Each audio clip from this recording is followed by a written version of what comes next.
Welcome to the Reimagine Mobility podcast series. I'm here with Thomas Bock from Porsche. Hello, and thanks for joining us. Maybe to start out with, before we together figure out how we as an industry and we as individuals reimagine mobility here and maybe also globally, share a little bit what your responsibility are at Porsche and what your specific group is really doing. Okay, a pleasure. Thank you for having me, and it's exciting to talk about the industry as always on that part. I've been with Porsche almost 3 years, and I actually with Porsche Digital, which is a fully owned subsidiary of Porsche AG in Germany. We are helping our company move into the digital age, that our customers are seamless connected to our cars and experience the services and application they use in their home, on their phone, also in our awesome cars on that part. I'm leading the engineering team of one of our locations in Palo Alto. It's one of 11 locations worldwide. We're always looking in each market what the customers are using and adapt that. And we are developing products worldwide for our Porsche brand, as well as talking to the rest of the VW group, and can integrate those brands as well with our ideas. Very good. Perfect. So let's start out with what right now everybody industry is talking about and how much the Chinese OEMs have progressed, specifically with in-vehicle infotainment, right? We know that they're made tremendous strides in battery technology, in vehicle design and vehicle technologies, many new brands. But one thing that we also see in our activities in China and in Europe, where some of those cars are now coming, is how much they have evolved and how much technology they have jammed into, let's use that word, jammed into their vehicles. What does Porsche see with this? Is this something that the Chinese market is really only demanding? Is this not something Europe and the US maybe wants? Or is this just something that they just came out with because they're much more technology, not necessarily demanding, but accepting, but maybe a US and European customer is different? But share a little bit how you at Porsche see that development over the last few years. Yeah, so I'm talking mostly in terms of course, working for Porsche, but also my personal professional opinion on those things, which should align with Porsche, but not necessarily always overlapping on that part. I think we are looking not only on the Chinese part, but in general, the new OEMs that came out over the last decade, and especially one close here in Palo Alto on Tesla side. They had a green field in terms of starting up from nothing, don't have a legacy system, and can build their whole own software stack or even like the hardware stack, that they have the freedom and think about things like over-the-air updatability, customer user experience centric systems from the beginning, where we as traditional OEMs have always the legacy systems we are bringing in and trying to accommodate what we did before as the new ones on that part. So, and what we are looking is in terms of course, our drivers love to drive our cars, and we wanted to have the convenience also to use any services on that part. And this is specifically, we looked at what are people using in the US specifically, because that's where we're located. And a good 2/3 of our customers are in the Apple ecosystem and love using CarPlay in our car because it's a simplistic interface and they can do the functions they need to do while driving our cars in terms of telephony, messaging, navigation, music part, which is the essential part what people are using in the car, and making an easy access to that. And we have recently launched a couple of products on that side in terms of also offering, besides the Apple templates on that side, which is said music and navigation, the part offering also vehicle interfaces that they can easily adapt while driving on Apple Maps to work, listening to a Spotify playlist. They can also I want to change my ambient light, I want to change my sound settings for this, and have an easy interface in the one system and making this customable. And this is a nice thing where we, as I said earlier, the other OEMs have an advantage on over-the-air updatability, but everything from our side lives on the phone, and the phone is easy updatable. Every 2 weeks we roll out a new version of the app, and every time we can adapt to what people like, what people don't like, make it personalization. People can look in the phone and say, like, I like this only. I don't need to have this on the access on the menu, and can customize to their liking the stuff. Very easy on that part. And we're trying to bridge the gap between the long cycles of developing an OEM platform and bringing this very quickly to the customers, getting feedback on that part. So you bring up a great point. Apple CarPlay, there's Android Auto, and then there's obviously also the likes of GM that says we're going to abandon this and going to do our own interface, right? What do you see ultimately is a differentiator for an OEM with those technologies? Either if you go, do you have to go custom, or do you not want to go custom because that makes maybe the support with new phones more difficult? Or where ultimately is the piece of where the differentiation comes in for an OEM when everybody's doing either using the same, again, Android Auto or Apple CarPlay, or going to do their own? Do you have to do your own to be able to differentiate? Do you not want to do it? What is your perspective on that? I think from my personal opinion is the ease of access of things that you differentiate yourself. It's, yes, you can use a platform like Apple CarPlay, Android Auto, but you want to customize it to your needs and to your brand image in terms of that fits are like, but then in terms of making it easy for the customer in terms of using the services and update the services on that part. And that is a good platform Apple as well as Google provide, and we building on top of that. And if you do it on your own, it's a tremendous effort to build the platform on your own. And then you can leverage on the other side in terms of a lot of developers know iOS or Android on that part and can help developer stuff. If you do your platform on your own, you are mostly restricted to the developer you have in-house. And it is difficult. One of my former employers, Mercedes, they did it on their own in terms of that part, and they built a great system with MBUX in terms of, but it was a tremendous effort on their side. And I personally have my doubts if GM can stem this, and surprised seeing them abandoning CarPlay, because a lot of times people are not buying a car because it has CarPlay. It's the other way around. They're not buy the car because it does not have CarPlay. It's a factor in it, what we see, and that's what we invest in making this a customer choice, and either using our onboard system, which is still there, or they can use CarPlay or Android Auto on that side. Okay. They're liking. Okay. If we go for a moment to connected services, right? I mean, we've been taught. I mean, I've personally been involved with telematics, so the early onset of connected vehicle. Okay, 15 years ago. Then maybe the name telematics was more like associated with fleets and fleet tracking, and now it's much more generic term, like mobility is a generic term, connected services. Where do you guys specifically feel like, as we reimagine mobility, connected services are going next? I know today is already what you've talked about with the smartphone being updated and new features and function essentially available to the driver on a daily basis. We're talking over-the-air update capabilities. We're talking in EVs. I can figure out where do I go for my next charging station that's free, that's working, etc. But what's the next thing we're going to? What is the next push that we're going into with connected services? I think on that side, it is a lot of from the cloud integration, that the software that lives in your car lives the same way on the cloud and connects there to services where you can easily update, switch out services. Like I have a data provider for service X.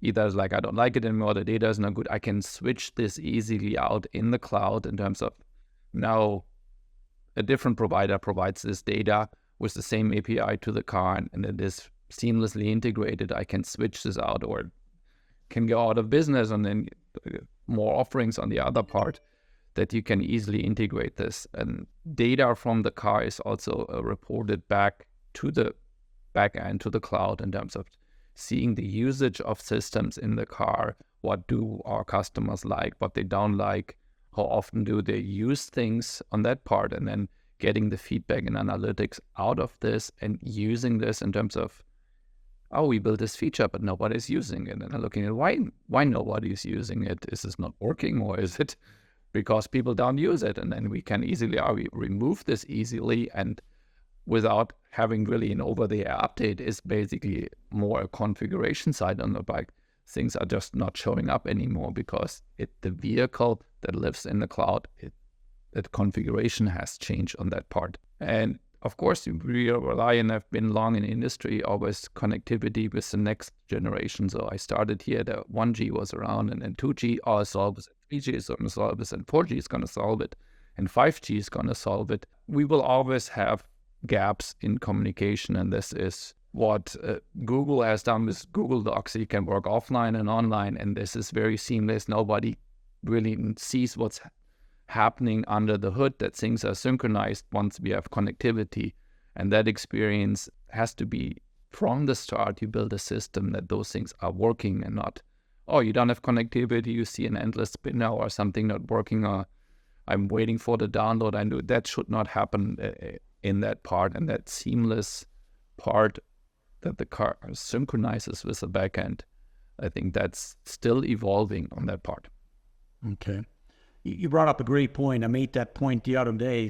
When I first started, 1G, 2G was like, oh, wow, we can do so much, but we really need 3G. Then 3G came, oh, my gosh, we can't do everything. We need 4. Now we have 5, and 6 is going to be next, or whatever is going to come next. Do we really need more than 5G, Thomas? Or it's this in terms of, I think, bandwidth and latency, I think that is sufficient if you have the service. Sometimes you drive somewhere and you don't have the service, so you can't need it on that part. And we are talking telematics, infotainment systems. I've also worked on ADAS and autonomous driving systems that collect petabyte of data, and you don't want to move that over that network. You always want to have some other strategies of getting that data off. So that's still a different game in terms of a different challenge on that part, getting that data off. But I think for anything what we do on the telematics infotainment side, it is sufficient when the coverage is there. We have done some tests also on vehicle-to-vehicle technology. I've been also involved in the early days when we developed DSRC prototypes on that part in the early 2000s, showed up what we can do between vehicles communicating, vehicles to the infrastructure communicating. And now it's a push on the cellular V2X based on the 5G technology, and it is working. And we have built some prototypes where we can say, like, hey, we can get warnings in our cars through the systems with very, very low latencies on that part. So I think that's, as I said earlier, it takes always a little bit time to get those things into the car, into the platform on that part. Man, those things are coming. So yeah, absolutely. So when you look at it, again, you work at Porsche Digital, right? So when we take for a moment a car, right? And I think it used to be years ago, I don't have statistics, but years ago you bought it because it was either a brand, a Porsche or a Mercedes that you mentioned, or a GM that you liked, or it was the type of engine that was in it. So not necessarily design, but maybe the type of engine. I feel like over the last several years, it's more and more come into, what type of technology do you have in the car? So when you at Porsche and you yourself with your company look at it, how much has the digital part of an automotive vehicle, of a mobility device, changed in importance from the consumer perspective to make a decision to buy a Porsche versus another vehicle? How has that changed over the last, let's say, 3 or 5 years? And what, most importantly, as we reimagine mobility, how do you see that changing going forward? Yeah, I've been only 3 years with Porsche, and of course I followed those cars before on that part. When we're looking at the sports cars, the 718s and 911s, and also the Taycans, where the Taycan is a little bit the bridge between those pure sports car and also having an entertainment system, infotainment system in there. So there's a couple of camps in terms of that people will love to drive the car. They're taking out their 911 on the road, on the track, and drive it. So the importance of the digital integration is not, because that's not why they're buying the car. But at the end, basically, they're bringing their phone, they want to make a call, they want to receive something, they need to navigate something. That has to work simply on that part. What I mentioned, so that we don't want to make a compromise on that, and it has to be the latest and greatest state-of-the-art technology in that.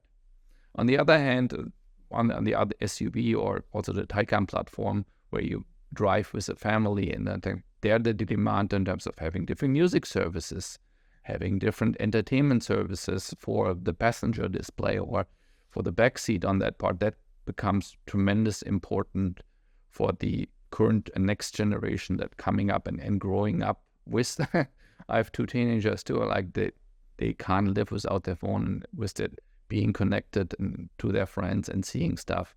And that has to be then also the car platform capable of serving them on that part in a safe way, of course, like not distracting the driver. Yeah. Thomas, you mentioned before you worked on ADAS systems, you worked on a lot of different types of technologies. What is it that you're looking at now in this role you've been now with for the last 3 years, and again in the digital space, right? And you're looking back, and with all the things and all the areas you've worked in, what has surprised you the most on how far the industry or the technology has come, or how different technologies have, let's say, manifested itself than what you envisioned? When I started a long time ago in the automotive industry, those topics we discussed earlier in terms of updatability and flexible software were still around. I was out of college, and we did stuff in terms of, we have a component-based architecture, and we can switch out this feature when uploading this, and we did prototypes on that part, as well as in terms of bridging the gap between the consumer electronic industry, where every phone is updated every 6 months here, and having this bridge on the rack. And surprising me, being for 5 years or so gone out of the infotainment telematics world, in the ADAS world, coming back there, things have been not as progressed as I would love to see it, in terms of having the platform flexible, universal, that you can upgrade your hardware, even like in terms of, sometimes basically the cars are 15 plus years on the road, and would be a great idea in terms of like, we can upgrade your hardware without impacting any system, that they are standardized on that way. That is a long process on that part.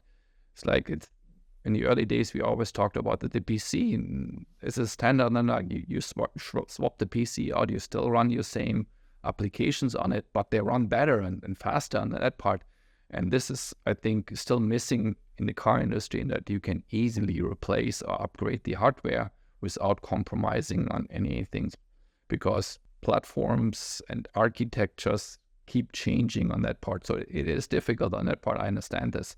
But achieving a universal platform across the industry is some vision, maybe, like having a PC or a Mac system on that part, but that is hard to do, because there's a lot of IP involved in terms of running the system. And then if you go to the ADAS system, that's really safety and critical element that has to be developed with that in mind. And then safety foremost, the platform has to be reliable on that part. So that it is tricky to have both worlds and combine them. Yeah. I think we would probably all agree that going forward, the vehicle will not suddenly become a much less complex and less technology-focused device. It probably will continue to increase, right? And we've seen a tremendous increase, as we just talked about, infotainment, telematics, connected services, ADAS, soon, hopefully, or soon for sure, at some level of autonomous driving capability, cloud connectivity, AI, on and on and on and on. What do you see as the biggest challenges for our industry, or for mobility as a whole? When we talk passenger vehicles for a moment, what do you see the biggest challenge with even more and more technology coming into the vehicle and making the vehicle even more complex than it already is today? What do you see as the main, 1 to 3 different challenges as we, again, reimagine mobility as it's going to look like maybe in 5 or 10 years? I think I'm always personally a fan of keeping it simple in terms of like that, in terms of, again, I want to avoid this complexity. that those new services, new connectivity stuff, again, that in terms of putting my SAE hat on in terms of working with them, driving standard, that those things can easily be exchanged and not I come up with yet another new standard, and my own standard, and things get then complex. I need to build adapters, and then things are not working together.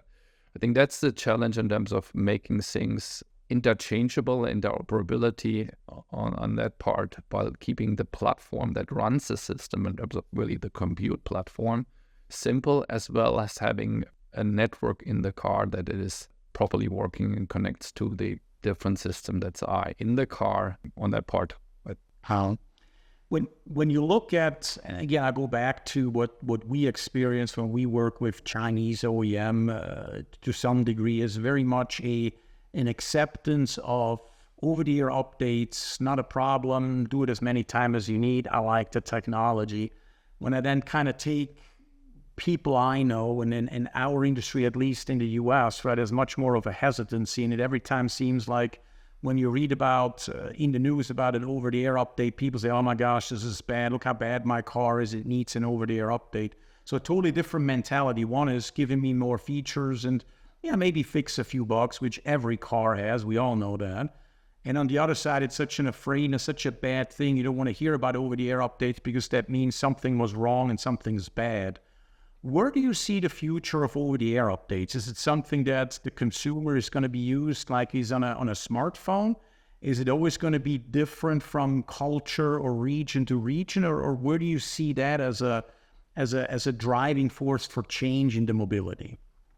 There's definitely a regional Europe versus Asia versus Americas, a different view on things in terms of technology and the use of cars. What my personal opinion is in terms of people need to accept software is not a fixed thing. In terms of I develop software, it goes into the car, I never need to touch it again.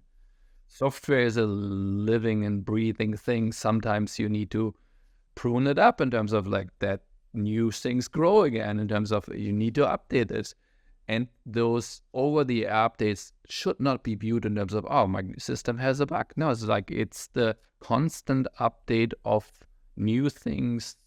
Old things go away and you remove those old things. That things is living and breathing.